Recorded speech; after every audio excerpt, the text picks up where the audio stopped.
Parenting style means parents बच्चों को किस तरह से उनकी अपब्रिंगिंग कर रहे हैं, ठीक है, कैसे उनकी रेयरिंग कर रहे हैं। तो पेरेंटिंग जो है that is also of different kinds, कि पेरेंट्स अपने बच्चों को किस तरह से पाल रहे हैं। वो काफ़ी स्ट्रिक्ट हैं या लीनियंट हैं, बहुत ज़्यादा इफेक्शन दे रहे हैं, या बच्चों से बहुत ज़्यादा एक्सपेक्ट कर रहे हैं, या बिल्कुल भी एक्सपेक्ट नहीं कर रहे। तो राइट वे कौन सा है, राइट पाथ कौन सा है जो कि पेरेंट्स को अपनाना चाहिए व्हाइल रियरिंग और अपब्रिंगिंग ऑफ देयर चिल्ड्रन। तो आज हम डील करेंगे different kind of parenting styles and the right path और right style which one should opt. So parenting style, it refers to the combination of strategies that you use to raise your children. The work of Diane Baumrind in the 1960s created one commonly referenced categorization of parenting styles. Parenting styles can have both immediate and lasting effects on children's social functioning in areas from moral development. The child-parent relationship has a major influence on most aspects of child development, of drug use as adolescents, and have more emotional well-being as young adults. So जो parenting style है उसका पूरा effect है कि जैसे बच्चे बड़े होते हैं, एडोलेंट स्टेज में भी जाते हैं, तब उनको बहुत ज़्यादा केयर और समझदारी की ज़रूरत होती है। सो इफ पेरेंट्स के साथ वो अटैच्ड हैं एंड पेरेंट्स उन पे एक बहुत ही फ्रेंडली सा कंट्रोल बना के रखे हुए हैं, उनसे एक्सपेक्ट भी कर रहे हैं लेकिन बहुत ज़्यादा स्ट्रिक्ट भी नहीं है, and they know the moral values, वो इंटरनली सेल्फ डिसिप्लिन्ड हो जाते हैं बच्चे कि they know what is right and what is wrong, and उस तरह से वो चलना, एक अपनी रिस्पॉन्सिबिलिटी को लेते हुए आगे बढ़ते हैं, अडल्ट में कन्वर्ट होते हैं। सो ये सारी चीजें कैसे आएंगी, तो what is the right path, कौन सा पेरेंटिंग स्टाइल है जिससे हम कह सकते हैं कि बच्चों की जो ग्रोथ है, उनकी जो डेवलपमेंट है, एक राइट डायरेक्शन में हो और उनके अपने ही वेलबींग और प्रोग्रेस की तरफ हो। Parenting styles. All parents incorporate both love and limits in their style of parenting, with the balance of love and limits determining a particular style. There are 4 parenting styles. Each style has strength or weakness, but only the authoritative parenting style combines both high love and high limits. It is considered the best style in today's society. So we will deal authoritative parenting style. आगे जाकर हम करेंगे। तो basically there are 4 parenting styles. So basically we can say that the 4 parenting styles जो हैं उनके लिए भी आगे कुछ फैक्टर्स रखे गए हैं। सो जो फैक्टर्स हैं जो डिटरमाइन करते हैं कि what the basic things which makes the 4 styles, ठीक है। The factors are like influence of one's own parents and culture. जो हम पेरेंट्स हैं, पेरेंट्स पे भी अपने पेरेंट्स का भी इन्फ्लुएंस होता है। हम कैसे बड़े हुए हैं, हमारे पेरेंट्स ने हमें कैसे पाला, तो वो चीज़ हम उसे एनालाइज करेंगे। उस चीज़ में हम देखेंगे कि हमारे वेलबींग के लिए क्या ठीक था, जिस तरह से हमें पेरेंट्स ने किया, तो हम वो चीज़ अपने आगे की जनरेशन के लिए भी पास ऑन करेंगे। या फिर हम देखेंगे कि हमारे पेरेंट्स को इस तरह से नहीं रहना चाहिए था, उन्हें हमें इस तरह से डील नहीं करना चाहिए था, तो देयर वाज समथिंग लैकिंग, कुछ चीज़ें थी, तो वो उन चीज़ों को हम चाहेंगे कि वो आगे जो हमारी जनरेशन है वहां तक वो पास ना हो। It depends upon your wisdom, it depends upon your thinking, आप किस तरह से उन चीज़ों को लेते हो। Then is temperaments of the children. बाकी बच्चे का टेम्परामेंट कैसा है। अगर बच्चा जनरली पेरेंट्स कूल है लेकिन बच्चा खुद से चिड़चिड़ा सा है या खुद से बहुत ज़्यादा इरिटेटिंग है, तो उस कारण भी पेरेंट्स को और तरह से हैंडल करना पड़ जाता है। या फिर बच्चा बहुत ही क्वाइट है, काम है, लेकिन जो पेरेंट्स हैं वो बहुत एग्रेसिव हैं, तो उनको भी एक काम क्वाइट बच्चे को उस तरह से हैंडल करना पड़ता है। इट डिपेंड्स कि बच्चे का खुद का टेम्परामेंट जो नेचुरली उसके अंदर है वो कैसा है, तो उसके अकॉर्डिंग भी उसकी जो पेरेंटिंग है उस पर डिपेंड करता है। Then is their own temperaments. अब बच्चे के टेम्परामेंट के बाद आ जाती है बात पेरेंट्स के टेम्परामेंट की, कि पेरेंट्स का टेम्परामेंट कैसा है। Are they also quite polite हैं, या उनके अंदर भी बहुत ज़्यादा एग्रेशन है, एंगर है, बहुत इम्पेशेंट है। It all depends. तो दोनों के टेम्परामेंट पे भी इफेक्ट पड़ता है कि किस तरह से रेयरिंग होगी। Then is the circumstances and environment in which they have to rear their children. तो बच्चों को पालने के लिए कैसे सर्कमस्टांसेस हैं, कैसा एनवायरनमेंट है, आपका कौन सा कल्चर है, घर में कितने लोग हैं, घर का कल्चर कैसा है, घर का एनवायरनमेंट कैसा है, तो ये सारी चीजें जो बहुत मैटर करेंगी बच्चों की रियरिंग प्रैक्टिस के लिए। So basically the child rearing practice हम जैसे कहेंगे, it is the term in its word meaning stands for the practices adopted for rearing or bringing up the children by their parents. So basically this is the parenting and कैसे हम बच्चों को आगे अपने बड़ा करते हैं, उनको कैसे rear up करते हैं. So 4 styles are there. So ये कुछ factors जो मैंने आपसे discuss किए हैं that are very important. तो उसके भी यहाँ पर हमारे कुछ styles बने हैं. So the 4 styles we will deal one by one. So what influences a parent's choice of parenting style? The way the parents raised them, I discussed right now. The family structure, whether it's a nuclear family, step family, single parent family, extended family, one or both parents work outside the home, etc. So all these factors it inculcate the rearing practice of the child. So the next is the ethnic background. अब आपकी background कैसे है, आप कौन से culture से हो, आप इंडिया से हो, अब्रॉड से हो, या इंडिया में भी रूरल एरिया से हो, अर्बन एरिया से हो, आपका बैकग्राउंड कैसा है, उसका भी पूरा इफेक्ट होगा आपके बच्चे की आगे जो जनरेशन है उसको रियर अप करने के लिए. अगर बहुत अच्छे मॉडर्न फैमिलीज में से आ रहे हैं और आपका जो वैल्यू सिस्टम है that is according to that their norms, तो जो बच्चा होगा उसमें भी वैसे वैसे वैल्यूज आएंगी. And if you belong to a very rural family from a village, तो वहाँ का जो कल्चर होगा तो बच्चों के अंदर भी वैसा ही वैल्यू सिस्टम बनेगा. इट ऑल डिपेंड्स आप कौन से कल्चर से हो, आपका एथनिक बैकग्राउंड कैसा है. Then individual parenting skills and knowledge. अब डिपेंड करता है आप किसी भी कल्चर से हो, लेकिन आपके अंदर कौन सी स्किल्स हैं, पेरेंटिंग स्किल्स कैसी है, that are also to be learn. जरूरी नहीं कि आप नेचुरली चल रहे हो तो हर चीज उस तरह से चल जाएगी. सो once one a parent, he or she should know what are the parenting skills. कई बार काफी चीजों को आपको डिफरेंट तरीके से हैंडल करना होता है. Like in studies also the number of skills are there. अगर आप स्किल्स की हेल्प लेते हो तो आपकी जो स्टडी बहुत इंटरेस्टिंग और बहुत इजी हो जाती है, isn't it? तो इसी तरह से पेरेंटिंग स्किल्स है. अगर आपको नॉलेज है पूरी तो how to rear up a child, उनकी डेवलपमेंट के लिए आप क्या क्या एफर्ट्स कर सकते हैं, how can you control the situations, तो उससे आपकी पेरेंटिंग बहुत इंटरेस्टिंग और बहुत फ्रूटफुल हो जाती है. So there are the 4 types of parenting styles. First is the authoritarian or disciplinarian. Second is permissive or indulgent. Third is uninvolved or neglecting.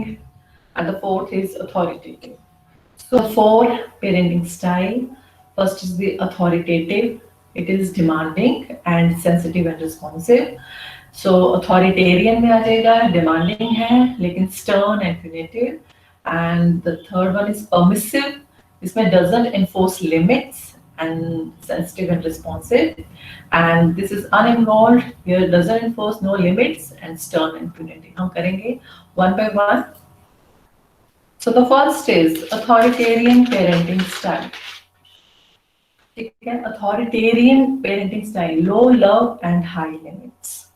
So here authoritarian parents value obedience, structure and respect, and they believe in a family hierarchy with dad usually at the top, mom next and children last. They use external control to teach right and wrong, such as spanking, and are quick to act on a discipline problem. Children in these families would not describe the relationship with their parents as close, warm and loving. The underlying assumption in this style is that parents know best. The parents make the rules and the children obey them without question or negotiation. If the young child asks, "Why should I?" the parent responds, "Because I said so." Often a legitimate answer. इसमें क्या है, authority है. ठीक है, जिसमें parents जो है बिल्कुल अथॉरिटेटिव है, बिल्कुल ऐसे कंट्रोल कर रहे हैं, वो बच्चों की फीलिंग्स को बिल्कुल भी देख नहीं रहे कि बच्चे क्या चाहते हैं या उनका माइंड कैसे चल रहा है, बस कमांड कर रहे हैं. और उन्होंने बच्चों के ऊपर जो लिमिट्स हैं वो भी काफी स्ट्रॉन्ग लगा रखी है, हाई लगा रखी है. बच्चों का माइंड इसमें डेवलप नहीं हो पा रहा है कि क्या सही है क्या गलत. जो पेरेंट्स कह रहे हैं उनको बिल्कुल आंखें बंद करके मानना है. जो पेरेंट्स हैं बहुत ज़्यादा डिमांडिंग है, बहुत ज़्यादा ओवर कंट्रोल कर रहे हैं, और जो बच्चों की नीड्स हैं उसके लिए ज़्यादा रिस्पॉन्सिबल नहीं है। उनकी क्या डिज़ायर्स हैं, उनकी क्या एम्बिशंस हैं, उसके लिए उनके अंदर कुछ भी ज़्यादा रिस्पॉन्स वो नहीं दे रही हैं। They are imposing their own will, expectation by enforcing strict discipline. अपनी इच्छाएं थोप रहे हैं, अपना जो वो चाहते हैं वो सब चीज उसके ऊपर कर रहे हैं। वो ये नहीं देखते कि बच्चा क्या चाह रहा है, उसकी क्या विल है। सो इस अथॉरिटेरियन जो पेरेंटिंग स्टाइल है इसमें बहुत ज्यादा रिजिडिटी है, बहुत ज्यादा रिजिड कंट्रोल है, स्ट्रिक्ट डिसिप्लिन है, एंड हाई एक्सपेक्टेशन है। ठीक है, बच्चों से बहुत ज्यादा एक्सपेक्ट कर रहे हैं। रूल्स एंड डायरेक्शंस जो है वो फ्रेम की है सिर्फ पेरेंट्स ने, जिसमें उन्होंने कोई भी स्कोप नहीं रखा कि बच्चा उसमें कुछ बोल सके, कोई अपना डायलेक्ट दे सके, कुछ भी कंट्रीब्यूट कर सके। What the rule the parents has decided, they have to follow that rule only. So बच्चा इसमें कोई भी क्वेश्चन रेज नहीं कर सकता, बिल्कुल उनके स्ट्रिक्ट ऑर्डर्स होते हैं। Once the order has been issued they have to follow that. ठीक है, तो फर्दरमोर इसमें लीस्ट केयर है उनकी बच्चों की पोटेंशियल कैपेबिलिटीज पर, डिजायर्स और एम्बिशंस में, व्हाट द चाइल्ड वांट्स। ठीक है, and then here we can say the parents are very selfish in their own thinking. उनके अपने एम्बिशंस हैं, उनके अपने सेल्फ इंटरेस्ट है, तो इसीलिए वो अपनी जो है सेल्फिश डिजायर्स या सेल्फिश मोटिव्स, और you can say their own selfish ambitions, वो अपने बच्चों पे ट्रांसफर कर रहे हैं और बहुत स्ट्रिक्टली कर रहे हैं। So here what happens, the parents, they are adopting this style as seen to shut their eyes and ears to the needs and desires of the children. वो बिल्कुल भी नहीं देखते, बिल्कुल नजरअंदाज कर देते हैं कि बच्चा क्या चाहता है, उसकी क्या डिजायर है, उसकी क्या नीड है। They just blindly they are going, they are working with their own thing only, what they want. So इस तरह के अथॉरिटेरियन पेरेंटिंग स्टाइल का बच्चों पे बहुत इनफैक्ट नेगेटिव इफेक्ट पड़ता है, बिकॉज कहीं ना कहीं आपकी जब डिजायर्स दब रही हैं, आपकी नीड्स दब रही हैं, आपको बोलने नहीं दिया जा रहा है, you can not express. So here पूरी तरह से आपकी डेवलपमेंट नहीं हो पाएगी। So what's the influence of the development? Authoritarian जो है पेरेंटिंग स्टाइल, इस तरह के स्ट्रिक्ट जो है पेरेंट्स, उनका क्या इन्फ्लुएंस होगा इस तरह के स्टाइल का बच्चों के ऊपर? So this type of parenting does not help the children to acquire needed social skills and competencies is for leading their life in a proper way. जब इतनी स्ट्रिक्टनेस हो जाएगी, इतने डिपेंड हो जाएंगे एक बच्चे पेरेंट्स के ऊपर कि जो उन्होंने काम उन्होंने वही करना है, they are not able to use their mind, वो सोशल नहीं हो पाएंगे, उनको नहीं मालूम किस तरह से सोसाइटी के साथ डील करना है, उनको बस वही करना है जो कहा गया है। दे आर ब्लाइंडली, उनके जो अंदर के, जिसे कहते हैं one's mind has to be open to explore the new eras, तो वो ओपननेस उनके माइंड में नहीं आएगी, बिल्कुल वो इस तरह से पेरेंट्स के इन्फ्लुएंस के अंदर जैसे जो कहा वैसे ही करते रहेंगे। The qualities of democratic living and good citizenship can hardly be developed among the children brought up in such authoritarian parenting style.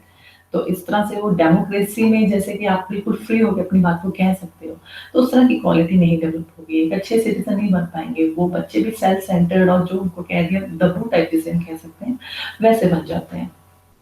Their intellectual, emotional, and social development suffer a great setback on account of needed essential opportunities and independent facilities for doing in their life.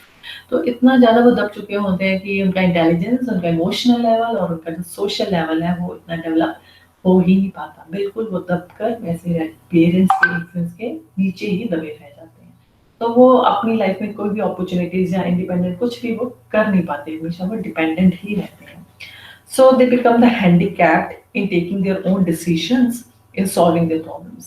तो कोई भी problem आती है, हर क्योंकि बचपन से उनको parents के अंदर कर दिया गया है कि जैसे पेरेंट्स कहेंगे उनको वैसे ही करना है, खुद से अपना माइंड नहीं चलाते हैं, तो वो एक तरह से बच्चे हैंडीकैप्ड हो जाते हैं। They are not able to solve the problem, तो जो भी प्रॉब्लम होती है उसमें वो हैंडीकैप्ड फील करते हैं। और जिस तरह से अथॉरिटेरियन पेरेंटिंग स्टाइल है, इसमें जो बच्चे हैं देयर इंस्टिंक्टिव और emotional energy does not find the suitable expression.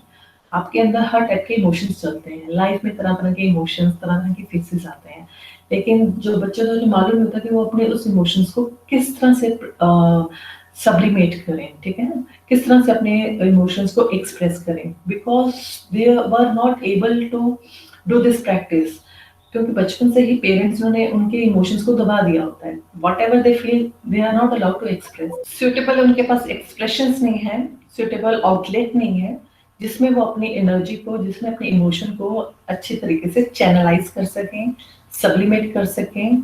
ठीक है, उन्हें वैसा एनवायरनमेंट नहीं है, तो वो सारे इमोशंस उनके अंदर डिस्टर्बेंस ही कॉज करते हैं। ठीक है, so there are repressed wishes, unfulfilled desires are there, so these all are there in the body। कहीं ना कहीं आपके इमोशंस वो एक तरह का, जिसे कहते हैं, एक ब्लॉक बनकर उनकी बॉडी के अंदर रहता है। सो इस तरह से वो ग्रो होते हैं और आगे जाके लाइफ में भी वो इसी तरह से ही रहते हैं, because they are not expressing, उनको एक्सप्रेशन ही नहीं आता, they haven't learn this thing. And इसी कारण वो सोशल नहीं हो पाते हैं, डेमोक्रेटिक प्रिंसिपल्स नहीं ले पाते हैं, अच्छी तरीके से अपनी लाइफ को नहीं जी पाते हैं, एक गुड सिटीजन नहीं बन पाते हैं। So this was the authoritarian lifestyle, जो कि बिल्कुल भी मेरी नज़र से क्या, वैसे भी आप देखें तो फ्रूटफुल नहीं है। आप अपनी इच्छाएं बच्चों पे दबा रहे हो, उनकी फीलिंग्स को एक्सप्रेस नहीं होने दे रहे हो, उन पे इतना प्रेशर बना रहे हो, तो उस कारण बच्चे भी आगे जाके भी इंडिपेंडेंटली ज़्यादा वर्कआउट नहीं कर पाते हैं।